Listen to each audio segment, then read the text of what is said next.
وصحبه أجمعين وعلى آله وصحبه أجمعين.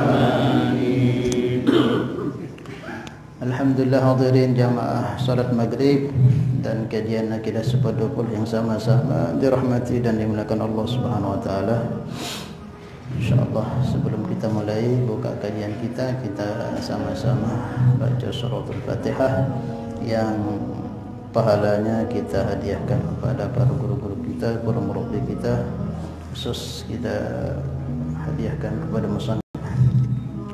Bismillahirrahmanirrahim. Ila hadratin nabiyina al-mustafa sayyidina Rasulillah sallallahu alaihi wasallam wa ala alihi wa azwajihi wa dhurriyyati as-sahabati wa atba'ihi wa ila hadrati jami'i ikhwanihi min al-anbiya wal mursalin wa syuhada'i was salihin awliya'il muqarrabin ulama'il 'amilin wal musannifin wa jami'il malaikatil muqarrabin wa khususan ila hadrati Syekh Al-Habib Uthman bin Abdullah bin Akil bin Yahya radhiyallahu ta'ala anhum. Syaulillahi lahumul Fatihah. A'udzu billahi minasyaitonir rajim. Bismillahirrahmanirrahim. Alhamdulillahi rabbil alamin arrahmanir rahim maliki yaumiddin. Iyyaka na'budu wa iyyaka nasta'in ihdinas mustaqim siratal ladzina an'amta 'alaihim ghairil Kemudian kita baca suratul Fatihah yang kedua untuk kita para jamaah yang hadir ataupun yang belum hadir, yang sakit, yang sehat, yang ada masalah, yang ada masalah, dan umumnya kepada semua umat yang mulia baginda Muhammad SAW. Mudah-mudahan senantiasa kita semua dalam bimbingan Allah, dalam penjagaan Allah, dalam lindungan Allah Subhanahu Wa Taala, terselamat dari segala bentuk fitnah, bala, musibah, bencana, senantiasa diberikan kesehatan, keafiatan, zahir batin, dimudahkan urusan kita, dimudahkan rezeki kita, dibanyakkan dan diberkahi pula anak keturunan kita, dan mudah-mudahan panjang umur diberi oleh Allah husnul khatimah. Ala hadhihi niyyah al-Fatihah. A'udzu billahi minasyaitonir rajim. Bismillahirrahmanirrahim. Alhamdulillahirabbil alamin arrahmanir rahim maliki yaumiddin. Iyyaka na'budu wa iyyaka nasta'in ihdinas siratal mustaqim siratal ladzina an'amta 'alaihim ghairil maghdubi 'alaihim waladdallin. Amin. InsyaAllah kita lanjutkan kajian kita, masuk ke pembahasan selanjutnya, yaitu sifat-sifat wajib bagi para nabi dan rasul. Seperti yang sering yang sampaikan bahwa di antara penyempurna keimanan kita kepada Allah, bukan sekedar penyempurna, malah sah atau tidaknya keimanan kita kepada Allah harus dibarengi dengan keimanan kita kepada para utusan-utusan Allah Subhanahu wa taala, yaitu para nabi dan para rasul.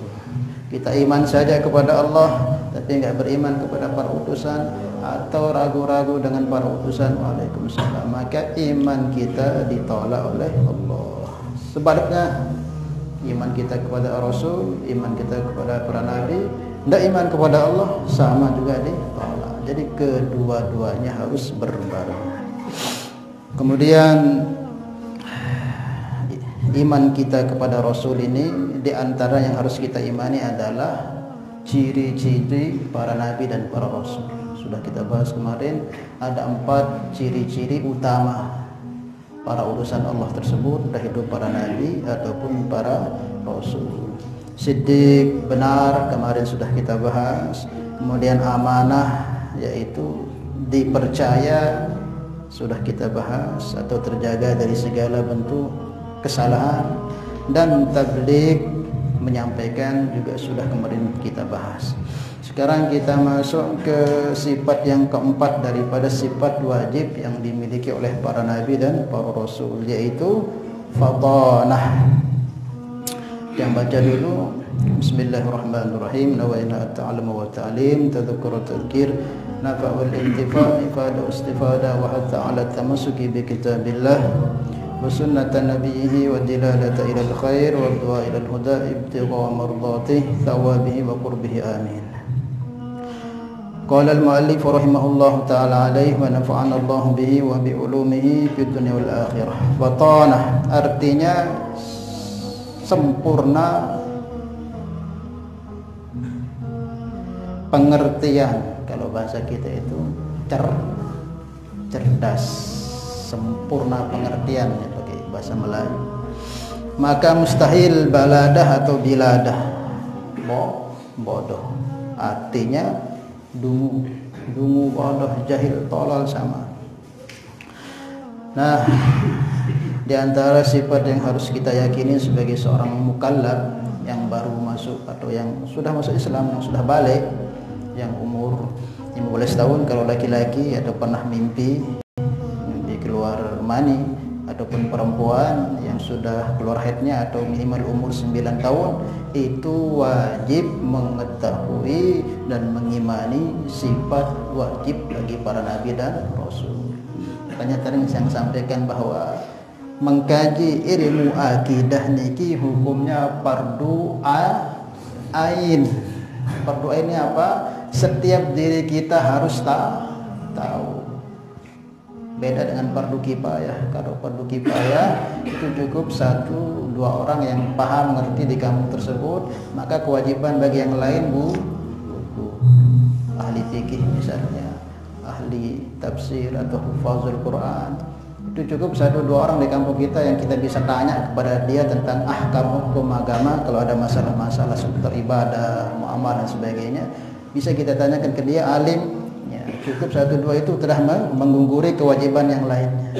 Itu namanya fardu kifayah. Tapi kalau fardu ain, setiap individu kaum muslimin wajib mengerti dan tahu. Setiap diri kita, asalkan sudah balik, mau dia masih muda, mau sudah tua, mau dia ustaz, mau dia orang awam, mau dia guru, mau dia profesor, mau dia apa saja profesinya, wajib dia mengerti tentang akidah.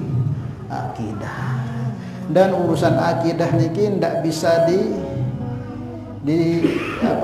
tembel-tembel kekurangannya dengan yang lain. Harus sempurna 100%. Nggak bisa kurang satu saja, kurang 99% mantap kita kepada Allah. Satu kita ini masih ada ragu-ragu kepada Allah, entah dengan zat, sifat, ataupun dengan perintahnya atau larangannya atau janji-janjinya. Begitu juga apa yang kaitan dengan Rasul. Satu saja kita ragukan, ditolak semua sudah yang 99. Makanya kalau akidah itu mantap. Biar mantap, kudu harus ngaji, nggak bisa kita karang-karang. Beda dengan yang selain itu. Kalau amalan-amalan yang bukan akidah atau syariat niki, walaupun wajib, kalau ada kekurangannya masih bisa ditembel. Sholat fardu kita ada kurang misalnya, telat mungkin, atau mungkin karena kita kecapean, terkodok karena nggak sengaja, itu juga bisa ditembel dengan sholat sunnah yang kita buat, ba'diyah, qobliyah, sholat hajat, itu bisa menembel kekurangan kita dalam fardu. Puasa juga itu, puasa fardu Ramadan mungkin banyak yang tidak sempurna kita kerjakan, bisa disempurnakan dengan puasa sunnah Senin Kamis, kemudian puasa kemarin puasa Arafah, Muharram dan sebagainya bisa. Zakat juga itu, zakat kita belum sempurna, bisa disempurna dengan sedekah sunnah. Haji kita nggak sempurna, kurang sempurna, mungkin banyak bicara yang sia-sia, bisa disempurnakan dengan umroh. Tapi kalau akidah kurang sedikit, nggak bisa disempurna dengan apa-apa, harus disempurnakan, harus dikaji, harus dimengerti. Cacat sedikit ditolak oleh Allah. Makanya pentingnya kita ngaji akidah. Insyaallah ya, sama-sama kita ngaji muzakarah. Itu yang juga belum banyak mengerti, tapi dengan kita usaha insyaallah akan mengerti. Fatanah yang terakhir sifat para nabi yaitu fatanah cerdas. Jadi para nabi itu semua wajib cerdas, bukan harus cerdas, wajib. Kadang ada yang menyampaikan wajib ya, harus nabi itu cerdas, harus itu dijais tempatnya itu. Ini sifat wajib dia fatanah. Kenapa nabi itu harus wajib fatanah? Cerdas. Seperti yang kemarin, karena para nabi rasul itu adalah panutan. Panutan yang Allah jadikan sebagai pembimbing umat manusia. Namanya panutan tuh nggak bisa dikirim yang sembarangan, tolol, bodoh, pelupa, nggak ngerti apa, nggak bisa. Harus yang paling cerdas di kalangan manusia atau kaumnya itu. Dia yang paling ganteng, dia yang paling sehat, dia yang paling kuat, dia yang paling pinter, dia yang paling cerdas. Pokok segala-galanya dia adalah yang paling sempurna di kaumnya tersebut, karena dia itu panutan. Itu harus. Fatonah ini apa artinya? Ada yang tahu? Fatonah. Fatonah kalau disebutkan dalam kitab-kitab akidah, dalam Tijan Darori juga disebutkan. Fatonah itu at-tayaqqun biilzamir rasmi. At-tayaqqun biilzamir rasmi. Kecerdasan yang mampu membantah hujah-hujahnya musuh. Kecerdasan yang mampu membantah atau mengalahkan atau menumbangkan hujah-hujahnya musuh atau lawan. Jadi kalau sudah berpapasan atau berhadapan hujahnya Nabi dengan musuh, pasti musuh kalah kita. Tidak akan bisa menang. Maka kita tengok kisah-kisah Nabi yang dikirim ke raja-raja besar itu. Siapa akhirnya yang menang? Nabi enggak? Nabi Musa lawan Firaun, siapa yang menang? Nabi Musa. Nabi Ibrahim lawan Namrud, siapa yang menang? Namrud. Pokoknya setiap Nabi itu berlawanan dengan raja-raja besar, walaupun sendiri pasti tak akan menang. Nah, karena hujahnya itu hebat diberikan oleh Allah. Kecerdasannya itu atas rata-rata. Nah, di atas rata-rata. At-tayaqqun biilzamir rasmi. Kecerdasan yang mampu menumbangkan hujah-hujahnya musuh. Kalau sudah sekali berkata, tidak bisa sudah dilawan. Imma dia nyerah atau akan bunuh saja. Kayak sekarang ini kan begitu. Sekarang ini sudah nggak bisa dibeli itu ulama itu dengan uang, dengan jabatan, bunuh sudah. Seperti itu. Zaman-zaman dulu seperti masih ada seperti itu. Yang masih istiqomah terus ingin selamatkan umat ya seperti itu. Para nabi itu seperti itu. Nah, kecerdasan para nabi ini di atas rata-rata. Hujah-hujah mereka langsung diberikan oleh Allah. Jadi kecerdasan nabi ini langsung diberikan oleh Allah tanpa usaha, langsung pemberian Allah Subhanahu wa ta'ala. Makanya ilmu itu kan kadang-kadang ada yang diberi langsung oleh Allah, ada yang dengan sebab, dengan belajar.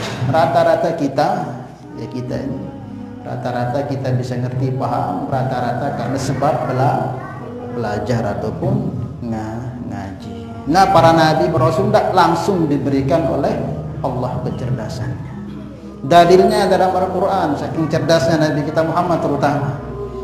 Ini di dalam surah Al-Qiyamah nih, ketika Nabi diajarkan oleh Sayyidina Jibril alaihissalam. Ini Nabi ini baru mau dibacakan oleh Jibril itu sudah Nabi mau mengucapkan. Belum disampaikan Jibril, Nabi sudah mau ucapkan. Saking cerdasnya. Disebutkan dalam Al-Quran, la tuharrik lisanaka lita'jala bihi. Muhammad, jangan kau cepat-cepat mengeluarkan apa yang mau kau ucapkan. Inna alaina bayanah, kami utusan Allah, malaikat harus menjelaskan dulu. Maknanya bagaimana cerdasnya Nabi itu, belum dijelaskan sudah mau dikeluarkan oleh Rasulullah. Nabi Muhammad itu sudah mau Nabi itu keluarkan apa yang ada di Jibril itu, menunjukkan bagaimana cerdasnya yang mulia baginda Mustafa Muhammad sallallahu alaihi wasallam. Inna alaina jam'ahu wa qur'anah wa inna alaina bayanah. Tenang dulu, kita jelaskan dulu, ini amanah Allah, aku jelaskan dulu baru aku Nabi ini biar jelas doang. Itu menunjukkan begitu cerdasnya. Maka nabi-nabi tidak ada yang tidak cerdas, semua cerdas. Banyak kisah-kisah. Nah, jangankan Nabi Muhammad terlalu tinggi, nabi-nabi yang lain yang derajatnya di bawah Nabi kita Muhammad itu sudah luar biasa. Nah, bagaimana Nabi Ibrahim alaihissalam, kan sering kita dengar kisahnya itu. Allah perintahkan kita ngambil pelajaran daripada Nabi Ibrahim, kecerdasannya dalam berhujjah. Dalam Al-Quran Allah sebutkan, alam tara ilal ladzi haja Ibrahim fi rabbih an atahu Allahul mulk. Apakah kalian tidak melihat ketika Ibrahim Khalilku dihujjah atau didebat oleh orang-orang yang aku beri kepadanya kekuasaan. Siapa waktu itu kekuasaan? An atahullahul mulk. Siapa? Namrud. Jadi debatnya Nabi Ibrahim oleh Namrud nih, ketika Nabi Ibrahim ajak mereka untuk mengenal Allah, didebat. Dia mengatakan, alam tara ilal ladzi haja Ibrahim fi rabbih an atahullahul mulk idz qala Ibrahim rabbiyal ladzi yuhyi wa yumiit. Hai Namrud, Tuhanku itu zat yang maha sempurna, yang maha sempurna. Dia mampu menghidupkan orang yang mati dan mematikan orang yang hidup. Maka Namrud katakan, qala ana uhyi wa umit. Ya aku juga masih mau kematian dengan kehidupan dengan. Maka disebutkan dalam tafsir, diambil dua prajuritnya, diambil dua orang, satunya langsung ditebas di hadapan Nabi Musa oleh Namrud, satu dibiarkan. Itu kamu tengok Ibrahim, satu aku bunuh, satu aku biarkan hidup. Gitu maksudnya menghidupkan dan mematikan. Maka dijawab lagi oleh Nabi Ibrahim, qala Ibrahimu fa innallaha ya'ti bisyamsi minal masyriq fa'ti biha minal maghrib. Dan Tuhanku wahai Namrud, Allah itu mampu menerbitkan, menghadirkan matahari dari sebelah timur dan membenamkan di sebelah barat. Kamu bisa? Langsung terdiam, nggak bisa. Nggak bisa. Fabuhital ladzi kafar, langsung semua terdiam. Nah, itu hujahnya para nabi itu. Langsung nggak bisa mereka itu. Nggak bisa berkutik. Kalau mematikan, padahal bukan seperti itu maksudnya menghidupkan, mematikan. Coba suruh yang sudah mati itu hidup lagi sama Namrud, bisa enggak? Ketika dihujahkan dengan, mampu enggak kamu seperti Allah yang menghadirkan matahari setiap hari dari sebelah timur dan menenggelamkannya di sebelah barat? Diam. Fabuhital ladzi kafar innallaha la yahdil qaumadz zalim. Mereka terdiam dan Allah tidak akan pernah memberi hidayah kepada orang-orang zalim. Nah, itu menunjukkan bagaimana cerdasnya Nabi. Ketika hujah sudah dijelaskan Nabi, langsung sudah nggak akan bisa berkutik itu musuh. Tapi tetap aja ini Namrud ini buat acara-acara, tetap nggak mau beriman. Singkat ceritanya, saking jengkelnya Nabi Musa, memang perintah Allah juga. Beliau hendak ingin merobohkan semua berhala-berhala mereka. Tatkala Raja Namrud dan semua bala tentara dan rakyatnya berkumpul di suatu tempat sedang melaksanakan pesta, maka kesempatan bagi Nabi Ibrahim untuk menghancurkan. Tallahi la'akidan asnamakum ba'da an tuwallu mudbirin. Demi Allah, aku akan buat makar, tipu daya dengan berhalamu ini. Nanti selepas antawallau mudbirin, setelah kamu balik daripada acara kamu lihat nanti habis semua berhala. Maka betul, faja'alahum, disebutkan dalam surah Al-Anbiya, faja'alahum dzudzadan illa kabiran lahum la'allahum ilaihi raji'un. Maka Nabi Musa itu, Nabi Ibrahim itu patahkan semua, dihancurkan berhala-berhala itu semua, cuman satu. Faja'alahum dzudzadan illa kabiran lahum, kecuali yang besar dibiarkan. Maksudnya apa? La'allahum yarjun, supaya ini mereka sadar. Betul. Yang besar dibiarkan, kampaknya diambil, digantungkan di lehernya yang paling besar. Itu Nabi Ibrahim. Maka betul, tatkala mereka balik, kaget, Tuhan hancur, Tuhanku hancur. Anda Tuhan hancur. Dong saya diatur aja sama si hidup. Tuhannya hancur. Mereka mengatakan, qalu man fa'ala hadza bi alihatina, saya buat perkara ini kepada Tuhan kami yang menghancurkan Tuhan-Tuhan kami. Tuhan hancur. Gimana ceritanya?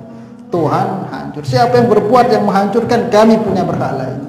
Maka ada yang mengatakan, qalu sami'na fatan yuqalu lahu Ibrahim. Kami tahu itu yang melakukannya Ibrahim itu, karena dia tidak pergi ikut, dia sendiri di rumah, pasti dia mengerjakan. Maka betul Ibrahim dipanggil. Qalu fa'tu bihi ala a'yunin nas, bawa mereka di hadapan semua manusia nih, kita sidang dia nih, betul nggak dia mengerjakan. Kalau sampai betul dia mengerjakan, kita hukum keras. Aku betul dipanggil, digeret. Nah Ibrahim di majma' begitu banyak orang-orang, pasukan tentara dan rakyatnya Namrud. Maka ditanya, a anta fa'alta hadza bi alihatina ya Ibrahim? Ya Ibrahim, engkau yang buat perkara ini terhadap Tuhan-Tuhan kami ini, kau yang pecahkan, kau yang hancurkan. Nah, Nabi apa jawab Ibrahim? Qala bal fa'aluhu kabir. Qala bal fa'alahu kabir. Wahai Namrud, yang mengerjakan itu yang besar itu katanya. Tauriyah namanya. Qala bal fa'alahu kabir. Itu yang besar itu yang mengerjakan. Lihat itu kapak ada di lehernya, itu yang mengerjakan. Pas'aluhu ingkaru yantim, kamu tanya dia itu, bisa nggak dibicara? Tanya itu berhala itu yang besar itu, yang paling besar itu kan dah hancur itu. Mungkin dia iri, mungkin sama yang kecil-kecil ini, mungkin dia saja yang kalian kasih sajen dan sebagainya. Kok yang besarnya enggak, sehingga marah yang besarnya, pukul-pukul yang kecil mungkin. Tanya sama dia, bisa nggak dia bicara? Kayak gitu. Dipancing gitu. Maka apa? Tatkala mereka perhatikan, mana bisa berhala bisa bicara gitu. Paraja'u ila anfusihim, sadar mereka bahwa berhala itu tidak bisa berbicara. Maka dibuka dulu pikiran Nabi Ibrahim. Paraja'u ila sadar mereka, bagaimana kita tanya berhala nggak bisa ngomong, gimana kita bahas? Akhirnya apa? Mereka singkat ceritanya ya, laqad alimta, engkau sudah tahu wahai Ibrahim, ini berhala la yantikun, tidak bisa bicara. Kau sudah tahu Ibrahim, ini berhala kenapa tidak bisa bicara? Kenapa kami suruh kami untuk tanya kepada dia? Maka dijawab, qala ata'buduna min dunillahi ma la yadurrukum syai'an wa la yanfa'ukum, atau kebalik, qala ata'buduna min dunillahi ma la yanfa'ukum wa la yadurrukum syai'an. Udah tahu kamu itu nggak bisa bicara, nggak bisa memberikan manfaat mudarat, tapi kok kamu sembah katanya. Kamu tahu itu nggak bisa bicara, nggak bisa bergerak, nggak bisa selamatkan dirinya, tapi kenapa kok sembah katanya? Nah, kalah sudah hujahnya, kecerdasannya Nabi. Akhirnya apa? Hariku. Kalah hujah berarti main nafsu sudah. Hariku, bakar sudah Ibrahim itu, bakar sudah. Seperti itu. Jadi setiap hujah yang diberikan oleh para nabi itu mesti nggak akan bisa terkalahkan. Yang akhirnya nanti kalau dia dapat hidayah jadi ikut dengan Nabi, kalau enggak pasti sudah cara yang terakhir. Mereka katakan harriquhu wansuru alihatakum, bakar itu Ibrahim dan selamatkan apa namanya berhala-berhala kamu. Berhala diselamatkan. Nah, seperti itulah. Jadi setiap hujah-hujah yang diberikan oleh para nabi itu mesti akan mengalahkan hujah-hujahnya musuh. Itu menunjukkan bagaimana cerdasnya para utusan-utusan Allah Subhanahu wa ta'ala. Jangan sudah kita bicara nabi, umatnya saja nih, umatnya itu banyak daripada umat Rasul yang cerdas itu luar biasa. Kalau nabinya mungkin apalagi Nabi Muhammad sudah terlampau, sudah super cerdas sudah. Nabi Musa saja, Nabi Ibrahim saja yang derajatnya masih di bawahnya Rasulullah begitu. Nabi Musa juga pernah sama Fir'aun itu. Ketika Fir'aun ngaku jadi Tuhan, ana rabbukumul a'la, aku Tuhan yang paling tinggi katanya. Maka Nabi Musa katakan, ya Fir'aun, berani kamu mengatakan seperti itu, berani kamu ngaku Tuhan. Sampai saya tanya kepada kamu, kalau kamu memang betul Tuhan, berarti yang sebelum kamu itu siapa Tuhannya dulu? Sebelum kamu lahir di dunia ini, Tuhannya siapa? Atau nanti selepas kamu mati, berarti siapa Tuhannya nanti? Bingung Fir'aun jawab. Iya ya. Kalau sekarang aku jadi Tuhan, berarti yang sebelum aku ini saya Tuhan masih. Bingung. Jadi seperti itu, pakai akal aja dilawan. Tidak bisa dibantahkan hujah-hujah para nabi dan rasul. Itu sekelas nabi, apalagi Rasulullah. Jangan Rasulullah, umatnya saja. Disahkan dalam kitab tafsir Ruhul Bayan ini yang dikarang oleh Syekh Ismail Haqi Al-Maliki. mengisahkan tentang mimpinya Sayyidi Syekh Abu Hasan Ali Asyazili tentang debatnya Nabi Musa dengan Imam Al-Ghazali. Mungkin pernah sampean dengar bagaimana kecerdasan Imam Ghazali. Ini baru umatnya, belum lagi Imam Syafi'i. Ceritakan dalam kitab itu ketika Nabi SAW berada dalam mimpinya Syekh Abu Hasan Ali Asyazili.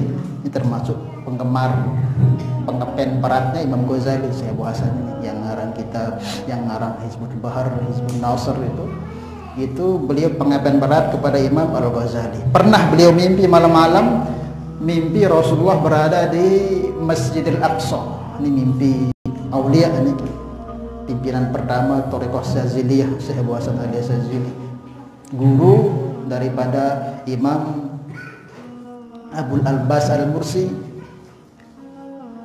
Abu Abbas Al-Mursi ini guru daripada Imam Ahmad Ibn Athaillah Sekandari yang ngarang Hikam itu. Jadi Imam Ahmad Ibn Athaillah niki mursid ketiga daripada Thariqah Syaziliyah.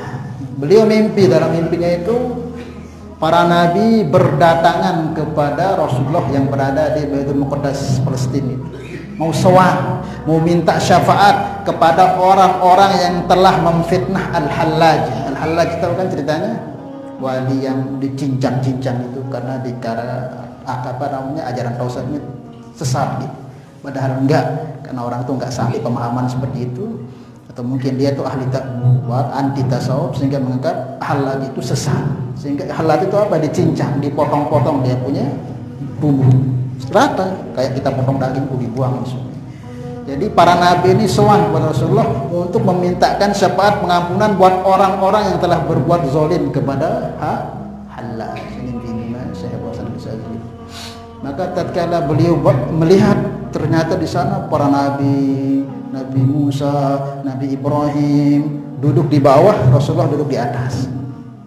Maka singkat ceritanya beliau melihat Nabi Musa dengan Sayyidina Muhammad SAW sedang berdialog. Maka didengar oleh Syekh Abu Hasan Al-Asyazili dalam mimpi. Nabi Musa tanyakan, wahai Rasulullah, katanya ulama-ulama umat engkau ini sama derajatnya, posisinya seperti nabi-nabi Bani Israel. Karena Nabi pernah sabdakan, ulama ummati ka'ambiyai Bani Israel. Ulama dari kalangan umatku ini, ulama-ulamanya sama kedudukannya dengan para nabinya Bani Israel, sama dengan Nabi Musa dan sebagainya. Apakah betul yang Tuhan sabdakan ini, kata Nabi Musa kepada Rasulullah? Ya benar. Ya benar, aku pernah mengatakan seperti itu. So, berikan contohnya, siapa sih umatmu yang begitu cerdas, yang sampai kecerdasannya itu sama dengan para nabi-nabi terdahulu. Waktu itu ada Sayyidina Abu Bakar, Sayyidina Umar. Saya bilang, panggilkan Ghazali gitu. Panggilkan Imam Ghazali. Rasulullah suruh panggil Imam Ghazali. Ada nih ke depan. Nah, ini contoh satu saja, contoh ulama dari kalangan umat. Maka Nabi Musa katakan, boleh aku izin mau tanya kepada dia, mau dites bagaimana cerdasan. Maka betul ditanya Imam Ghazali, Imam Nabi Musa, wahai Ghazali, siapa namamu? Maka dijawab Imam Ghazali, namaku adalah Muhammad bin Muhammad bin Muhammad bin Muhammad Al-Ghazali. Maka Nabi Musa katakan, ya Rasulullah, ya Muhammad, apakah ini yang kau katakan cerdas ini? Ulama umatmu yang kamu katakan cerdas ini? Ya. Aku tanya namanya, kok peri dia sebut bin. Cukup Ghazali sudah begitu. Kenapa dia sebut nama kakeknya, baloknya, buyutnya? Harusnya apa yang aku tanyakan itu yang dia jawab. Maka Nabi Ghazali, ya Rasulullah, boleh aku jawab? Izin Imam Ghazali, ya Rasulullah, boleh aku jawab? Ini beliau Nabi Musa. Oh silahkan. Dijawab langsung Imam Ghazali. Begini katanya, dulu Tuhan pernah berbuat kesalahan kepada Allah Subhanahu wa Ta'ala, tapi Tuhan gak minta maaf kepada Allah Subhanahu wa Ta'ala. Tapi sekarang ini walaupun aku anggap diriku salah, aku minta maaf kepada Tuhan. Dulu Tuhan, apa salahku kepada Allah, kata Nabi Musa. Hampir sama kayak saya kan. Pernah dulu kan masa Tuhan nggak ingat katanya ketika Allah tanya, ya Musa, kata Allah, ma tilka biyaminika ya Musa, hai Musa, apa yang di tanganmu wahai Musa, kata Allah. Katakan, Allah firmankan, wahai Musa, apa di tanganmu? Maka Musa katakan, qala ya asai atawakku alaiha wa ausyu biha ala ghanami wa panjang ayatnya itu. Hei Allah Ta'ala, hei Tuhanku, ini adalah tongkat yang aku gunakan untuk bersandar, yang aku gunakan untuk cari rumput-rumputan untuk kambingku, dan banyak lagi kegunaan yang lain, katanya. Sekarang saya tanya, kata Imam Ghazali, Tuhan itu kan sama kasusnya dengan saya, katanya. Tapi saya sudah minta maaf kepada Tuhan, tapi Tuhan belum minta.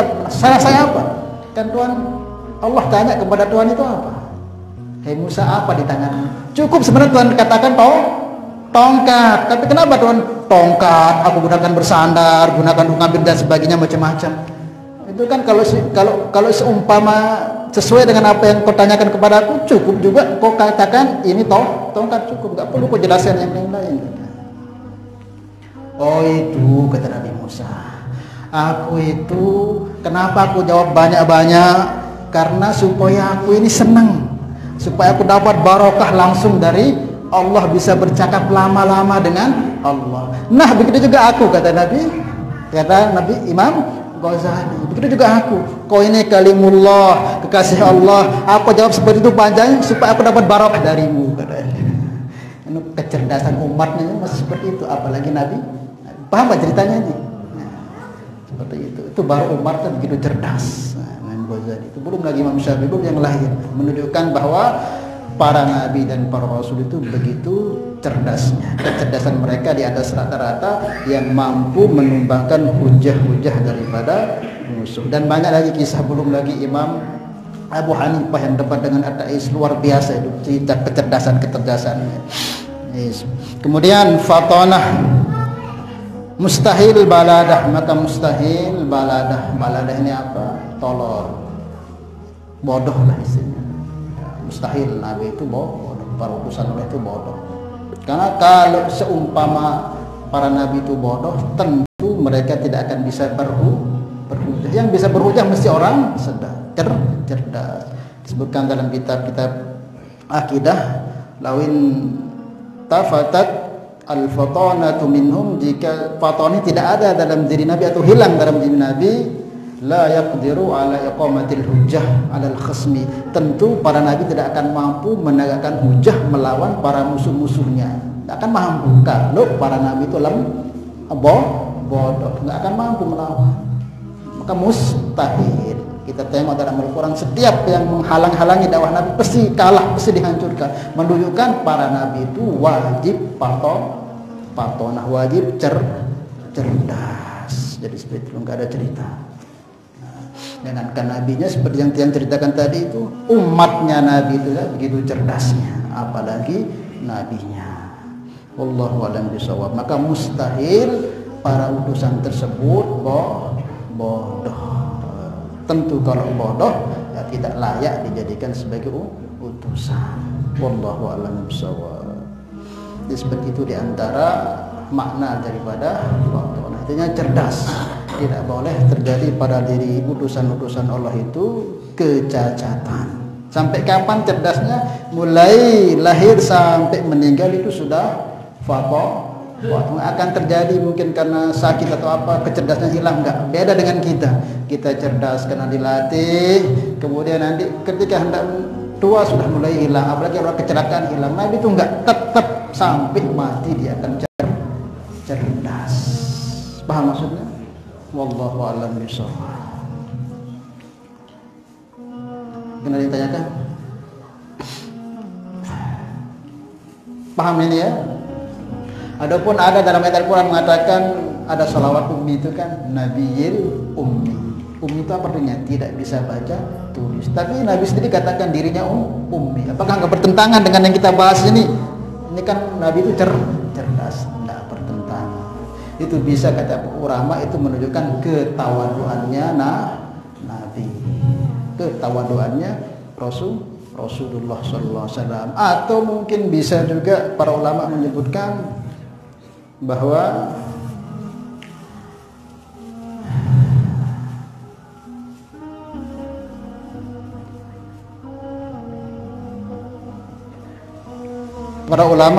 bahwa para nabi dan para rasul tersebut, pertama itu karena ketawaduan para nabi, dan yang kedua Allahumma shalli ala Muhammad.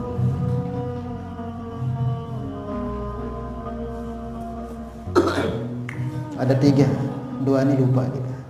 Kalau nggak bisa dapat ilham mungkin besok kita jelaskan. Intinya tidak bertentangan antara sholawat yang diajarkan Nabi, yaitu sholawat an-nabiyil ummi tersebut, dengan patohnya para nabi dan rasul. Nabi dan rasul itu mulai dari kecilnya sudah cerdas. Itu mungkin bisa karena ketawaduan daripada nabi tersebut, dan juga mungkin bisa apa itu penjelasannya. Fokus saya ribut-ribut nih. Paham hati sini ya? Kalau nggak bisa jawab sekarang, besok yang kita jelaskan. Insyaallah bisa diingatkan lagi. Intinya seperti itu, nggak bertentangan. Karena sering ada pertanyaan, bagaimana Ustaz dengan kaitannya dengan Nabi yang katanya Nabiul Ummi, para Nabi itu ummi. Ya penjelasannya seperti itu tadi, satu, yang duanya Allahu a'lam. Besok kita jelaskan. Ada sudah kita ingat tapi lupa, dilupakan oleh Allah Subhanahu wa taala. Oleh yang lain ditanyakan, ya.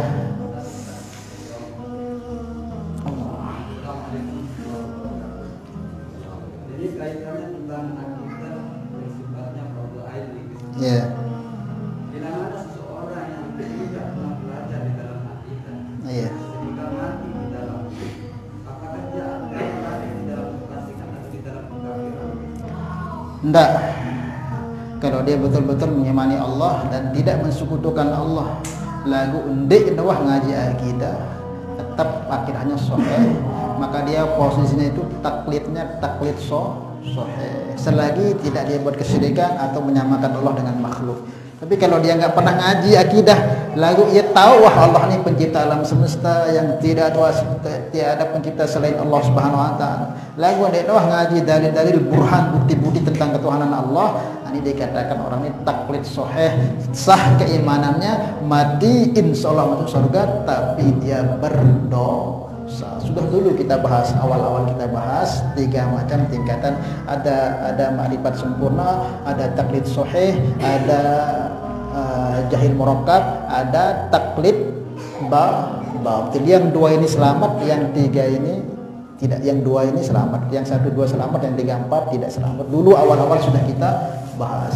Makanya supaya kita nggak berdosa, kita caranya gimana supaya kita dalil bukti tentang Allah Subhanahu wa taala dan utusannya Rasulullah?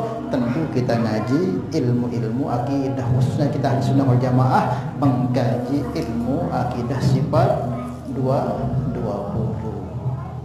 Alhamdulillah ini sudah pembahasan terakhir kita bahas. Tinggal kita ini kan sudah langsung pembahasan sama mustahilnya. Nah besok terakhir pembahasan tentang sifat jaiz bagi Rasul. Kemudian beberapa lembar ini nanti kita singkat-singkat saja, penyempurna saja. Jadi intinya alhamdulillah wasa ngaji leman awal. Nah, insya Allah walaupun mungkin sekecet kurang pahamnya, insya Allah nanti kalau ditanya oleh Allah, kamu bagaimana burhan buktimu? Kan kita diperintahkan kul inni ala bayyinatin min rabbi. Kita itu diperintah untuk beriman itu dengan adanya bayyinah bukti. Tidak dapat sekedar ikut-ikutan doang. Dengan beriman, beriman dengan murtad, itu murtad. Karena iman itu dia punya hujah. Maka perlu supaya punya hujah ngaji. Supaya nanti ada kita, ya Allah, wah aku ngaji, lek montong pantai. Aku ada ini paham, wah selamat, wah yang penting mah untuk ngaji. Aku ini toh ngaji. Itu ngaji ya nanti dihujah kita oleh Allah. Wallahu a'lam bishawab.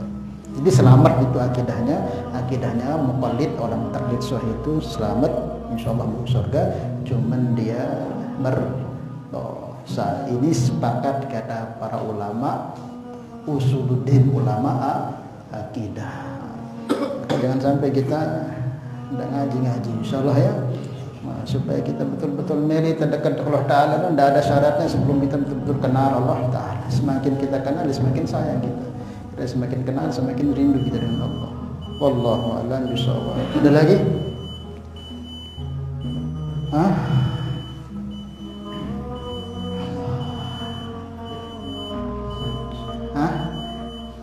Cukup?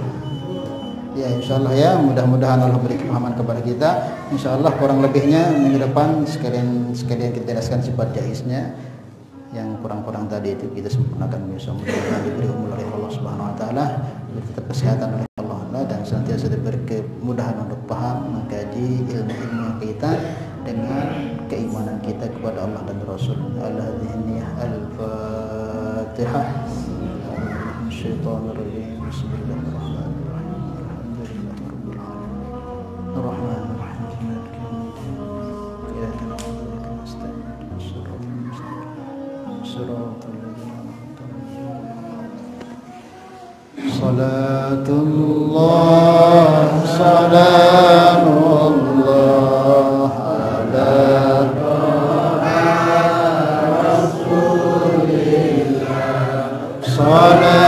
Salatullah salamullah ala yasin habibillah tawassalna bismillah wa bil hadi rasulillah wa kulli mujahidin lillah bi ahlil badri ya Allah. Subhanallah bihamdihi subhanallah wa bihamdika asyhadu an la ilaha illa anta astaghfiruka wa atubu ilaik. Assalamualaikum warahmatullahi wabarakatuh.